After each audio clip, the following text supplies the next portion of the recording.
Have you ever wondered what happens when a semiconductor fab's equipment is operational or idle?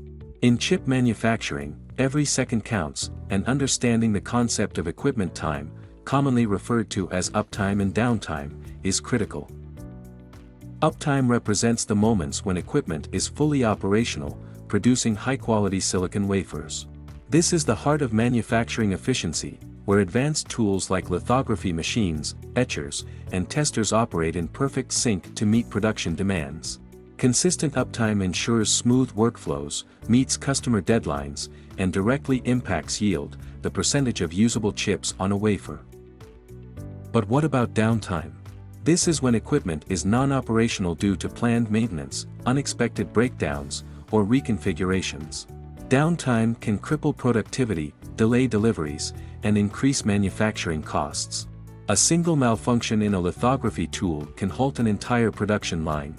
That is why fabs invest heavily in predictive maintenance, equipment diagnostics, and automation technologies to minimize these interruptions. Now, let's talk numbers.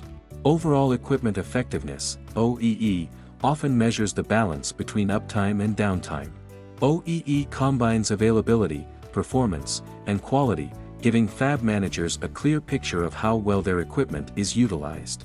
A high OEE indicates efficient operations, while a lower value flags areas for improvement. To tackle downtime challenges, many fabs are adopting innovative technologies. AI and machine learning now play a key role in predicting equipment failures before they occur. Imagine a robotic arm automatically scheduling maintenance based on real-time performance data or an AI model identifying patterns that could lead to malfunctions. These innovations are transforming how semiconductor manufacturers handle equipment management. In the fast-paced world of semiconductor manufacturing, uptime is king. By maximizing operational time and minimizing disruptions, fabs can achieve higher yields and better profitability and meet the growing demand for chips powering our modern world. So, the next time you think of a chip, remember the intricate dance of uptime and downtime behind its creation. It is a world where precision, innovation, and efficiency collide to shape the future of technology.